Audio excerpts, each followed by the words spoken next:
मेरे देवर के पास अचानक से न जाने कहाँ से पैसा आ गया था। हमारा ताल्लुक गरीब घराने से था, लेकिन अचानक से इतना ज़्यादा पैसा आना मेरी समझ से बाहर था। मैं विधवा थी, कुछ साल पहले मेरे पति का देहांत हो गया था और मेरे आगे पीछे भी कोई नहीं था। मेरा एक बेटा था 8 साल का। मेरी शादी बहुत कम उम्र में हुई थी और अब मेरी उम्र 28 साल थी। पति के देहांत के बाद मेरे पास सिर्फ देवर का सहारा था। मेरे मायके में सिर्फ मेरी माँ थी, जो मेरी शादी के अगले साल ही दुनिया से चली गई। बाकी किसी रिश्तेदार से मुझे उम्मीद नहीं थी कि वो मुझे और मेरे बेटे को सहारा देंगे। इसलिए मैंने देवर के साथ रहने का फैसला कर लिया। मेरे देवर के रिश्तेदार आकर मुझे समझाने लगे कि देवर मेरे लिए गैर मर्द है और मुझे इसके साथ एक छत के नीचे नहीं रहना चाहिए। तो मैं उनसे कहती कि आप लोग मुझे अपने घर में रख लें, लेकिन मेरी ये बात सुनकर वो सब खामोश हो जाते। आज के ज़माने में कोई किसी का बोझ नहीं उठाता, लेकिन मेरे देवर ने मुझसे वादा किया कि वे मेरा और मेरे बेटे का सहारा बनेगा। हमें सब ने बहुत परेशान किया कि हमारा एक छत के नीचे रहना गलत है, लेकिन इसके बावजूद कोई मुझे साथ रखने को तैयार न था। मुझे समझ में आ गया था कि लोगों को सिर्फ बातें बनानी आती हैं। अगर लोगों को मेरी वाकई में इतनी फ़िक्र होती तो वो मुझे सहारा देते, लेकिन उन सब को मेरी कोई फ़िक्र नहीं थी। उनका मकसद सिर्फ मुझे परेशान करना था और कुछ नहीं। मैंने एक अलग इलाके में रहने का फ़ैसला किया। मेरे देवर ने कहा कि उस इलाके का माहौल सही नहीं है। मैंने उसके बारे में बहुत सी अफ़वाह सुन रखी हैं कि वहाँ औरतों को इस्तेमाल करते हैं। आप मेरे भाई की इज़्ज़त हैं और मेरी भी इज़्ज़त है। मैं आपको वहाँ रहने की इजाज़त बिल्कुल भी नहीं दूँगा। मेरा भतीजा मेरे मरे हुए भाई की एक ही निशानी है और मैं इसकी देखभाल करने के लिए काफ़ी हूँ और इसकी देखभाल मेरी ज़िम्मेदारी है। अपने देवर की बात सुनकर मुझे बहुत तसल्ली नहीं थी, लेकिन मुझे ज़माने की बातों ने परेशान किया हुआ था। फिर मेरे देवर ने राय दी कि हम ये शहर छोड़कर कहीं और चले जाते हैं। मुझे इसकी यह बात बहुत अच्छी लगी, इसलिए मैं शहर छोड़कर आ गई। यहाँ पर कोई हमें जानता नहीं था और हमने किसी से बात भी नहीं की और रिश्ता भी नहीं रखा, क्योंकि हमारे रिश्ते पर फिर से सवाल उठाए जाते। अगर कोई मोहल्ले की औरत मेरे घर आ जाती और मेरे देवर और मेरे रिश्ते के बारे में सवाल करती, तो मैं उसे यही जवाब देती कि वे मेरा छोटा भाई है। फिर मोहल्ले में ये बात मशहूर हो गई कि मैं अपने भाई के साथ इस घर में रहती हूँ, इसलिए यहाँ हमें किसी किस्म की परेशानी का सामना नहीं करना पड़ा था। मेरे पास मेरी शादी का ज़ेवर था, जिसे बेचकर हम लोग यहाँ आए थे। इससे पहले ही मेरे देवर ने कारोबार शुरू कर दिया था और इसका कारोबार दिन दूनी और रात चौगुनी तरक्की करता चला गया। घर में बहुत सारा पैसा आने लगा। मैंने कई बार देवर से इसके कारोबार के बारे में पूछा, लेकिन उसने हर बार मेरा जवाब टाल दिया और मैंने भी ज़्यादा पूछताछ नहीं की। मेरे लिए इतना काफ़ी था कि पैसे आ रहे थे। मेरा देवर अच्छा इंसान था, मुझे इससे किसी गलत काम की उम्मीद नहीं थी, इसलिए मैंने ज़्यादा छानबीन नहीं की। देवर के पास बहुत सारा पैसा आ गया और हमने ये मोहल्ला छोड़ दिया और बहुत बड़ा घर खरीद लिया। अब हम बड़े घर में रहने लगे। हमारा रहन सहन भी अमीरों वाला हो गया था। ज़्यादा पैसा आने की वजह से सारे रिश्तेदार गरीब थे और बार बार हमारे घर आने लगे। मेरे देवर की शादी नहीं हुई थी और मेरे देवर का पैसा देखकर सबकी आंखें चमकने लगीं और मैं उन सबकी आंखों में खटकने लगी। वे लोग जिन्हें पहले ही देवर के साथ रहने पर एतराज़ था, आज तो और ज़्यादा बढ़ चढ़ कर बोल रहे थे।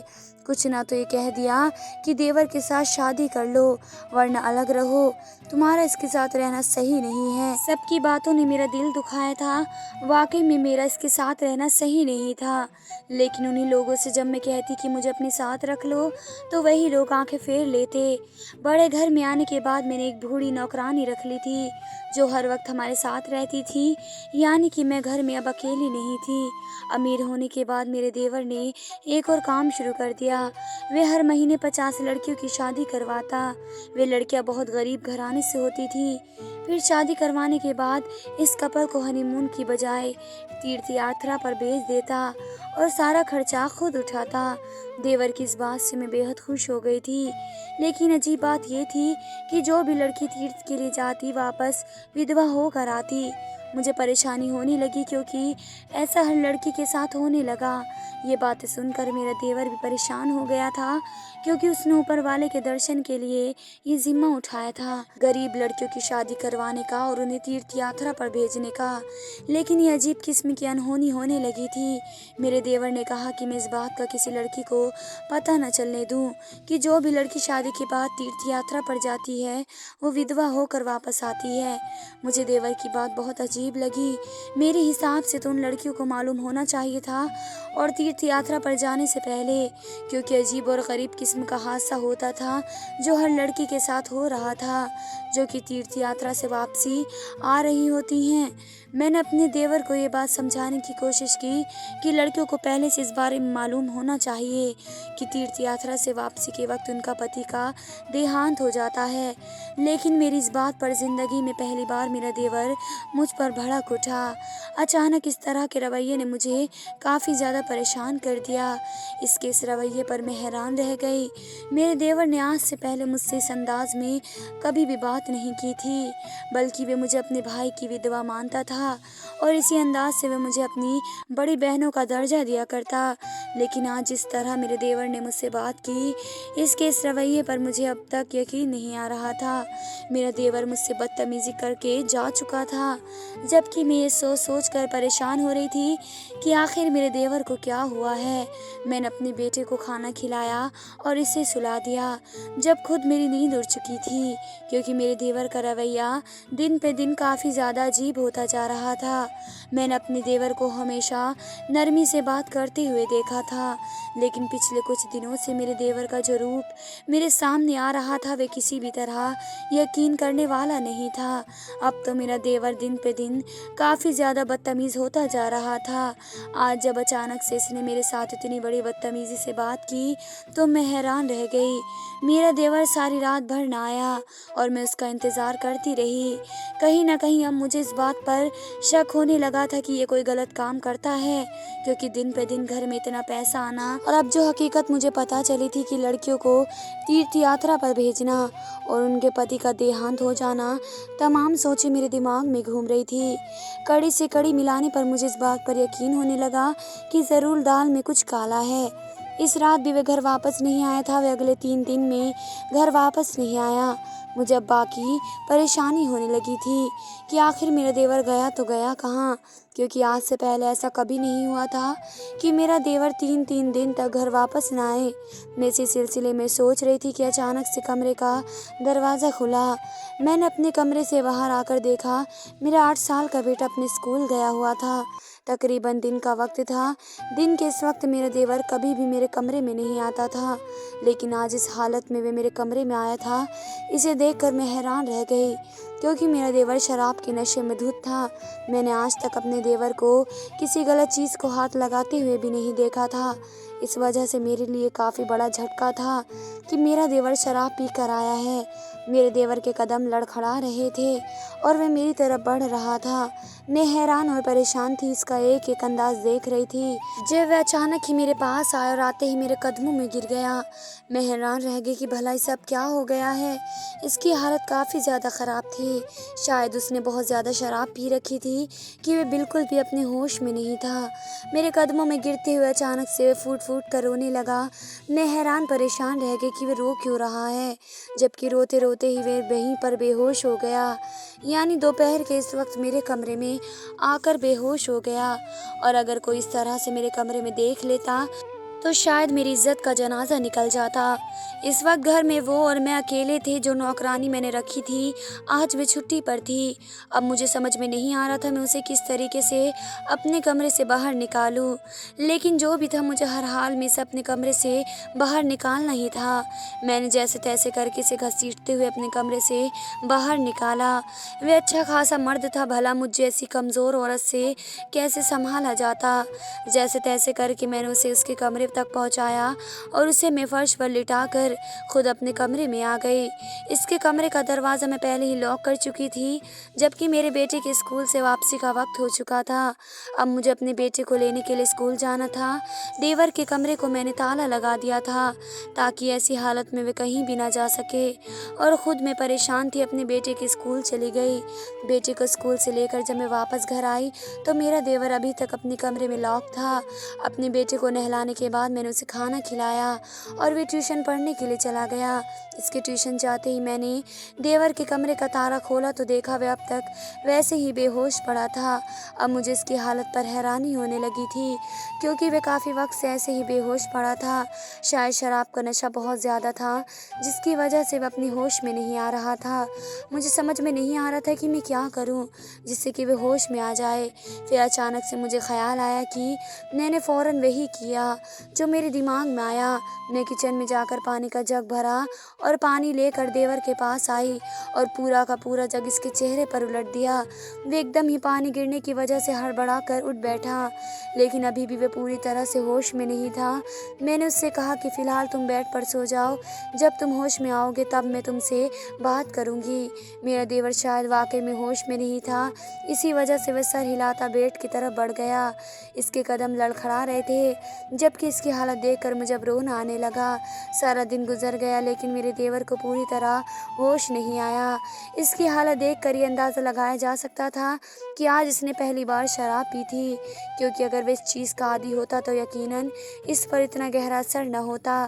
तकरीबन रात के 12 बजे अचानक से मेरे कमरे का दरवाज़ा किसी ने खटखटाया तो मैं अपनी जगह से उछल पड़ी। मेरा बेटा जो कि सो चुका था, मैंने एक नज़र उसको देखा और एक नज़र दरवाजे को। मुझे कहीं न कहीं यकीन था कि दरवाजे पर मेरा देवर ही होगा, क्योंकि सारा दिन बीत चुका था तो मुझे इस बात का यकीन था कि अब मेरे देवर का नशा उतर चुका होगा। अब मुझे हर हाल में इसकी वजह जाननी थी, आखिर वे क्या करता फिर रहा है। मैं धीरे से उतरी और अपने बेटे के आराम का ख्याल करते हुए धीमे कदमों से दरवाजे की तरफ बढ़ी। आहिस्ता से दरवाजे की कुंडी खोलने के बाद मैंने बाहर झाँका तो मेरा देवर ही बाहर खड़ा था, लेकिन वे दोपहर के मामले में इस वक्त बेहद अलग हुलिये में था। इसकी नज़रें झुकी हुई थी, बाल गीले थे, यकीनन वे शॉवर लेकर वहाँ पहुँचा था और इसकी झुकी नज़रें इस बात का इकरार कर रही थी कि वह अपने किए पर शर्मिंदा है। लेकिन फ़िलहाल मुझे उसकी शर्मिंदगी की बिल्कुल ज़रूरत नहीं थी, बल्कि मुझे इस बात को जानना था कि आज उसने इतना घटिया काम किया तो क्यों किया। मैंने उससे पूछा, तुमने आज शराब पी थी? जबकि मेरी इस बात पर वह मेरी तरफ देखने लगा। उसकी आंखें सुर्ख हो रही थी। उसने धीरे से सर हिलाया। ये बात तो मैं पहले ही समझ चुकी थी कि वह शराब पी कर आया है, वह तो बस मैं इसके मुंह से सुनना चाह रही थी। जैसे ही उसने सर हिलाया मुझे अब बहुत गुस्सा आने लगा। मैंने उससे पूछा कि क्यों पी थी तुमने शराब? तो वह मुझे देखकर नजरें ना मिला पाया, शर्म के मारे नज़र झुका गया। मैंने उससे दोबारा पूछा कि आखिर तुमने शराब क्यों पी थी? मेरी बात सुनकर मेरा देवर अपना सर झुका कर कहने लगा कि मैंने जानबूझकर शराब नहीं पी थी, वे तो मेरे दोस्तों ने मुझे ये कहकर पिला दी थी कि ये सिर्फ एक सादा सा शरबत है।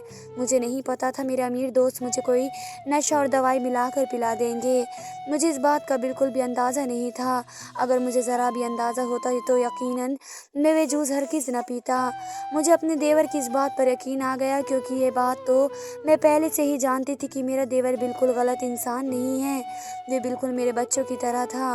पूरे साल तक मैंने उसे अपने बच्चों की तरह ही देखभाल की थी और वह भी मुझे अपनी बड़ी बहन का रुतबा देता था। मैंने उसे बड़ी बहन होने के नाते समझाया कि तुम इस तरह के अमीर दोस्तों से दोस्ती ख़त्म कर दो, लेकिन मेरी ये बात सुनकर उसने अचानक से अपना सर उठाया और जिन नज़रों से उसने मुझे देखा वो एक पल के लिए मुझे हैरान कर गई। और फिर जब वह बोला तो उसने अल्फाज मुझे हैरान कर गए। वह कहकर रुका नहीं था, बल्कि अपनी बात पूरी करके वह वहाँ से चला गया। जाते जाते वह ये भी कह गया था कि वह अब तकरीबन एक हफ्ते तक घर नहीं आ सकेगा और एक हफ्ते में इसे एक बहुत बड़ा प्रोजेक्ट मिला है जिसे उसे पूरा करना है। मैं इससे पूछना चाहती थी कि आखिर वे क्या काम करता है जिसकी बदौलत उसके पास इतना पैसा आ रहा है, और ये कौन सा प्रोजेक्ट है जिसे एक हफ्ते के अंदर ही पूरा करना है। लेकिन मेरी बात सुनने से पहले अपनी बात कहकर वहाँ से जा चुका था। इसकी कही बात मुझे परेशान कर गई थी, क्योंकि इसने कहा था कि इसके अमीर दोस्तों की वजह से ही तो उसके घर इतनी दौलत आ रही है। इसके अमीर दोस्तों ने ही तो इसे ऐसा काम का बताया है जिसकी बदौलत वे चंद महीनों में इतना अमीर अमीर हो गया और अब वह किसी भी कीमत पर इस काम को नहीं छोड़ सकता, क्योंकि इस काम को अपना तो बहुत आसानी से लेते हैं, लेकिन इस काम से बाहर निकलना बहुत मुश्किल है। इसके अल्फाज मेरे कानों तक गूंज रहे थे। आज पूरे 3 दिन गुजर चुके थे, लेकिन मेरे देवर का कोई अता पता नहीं था। मुझे नहीं पता था कि मेरा देवर आखिर कहाँ गया और वह क्या काम कर रहा है, जिसकी वजह से इसे चंद महीनों में इतने पैसे मिल रहे हैं। मैं हैरान परेशान थी, बस ये सोचती रही कि आखिर वह ऐसा कौन सा काम करता है, लेकिन जवाब ना मिल सका।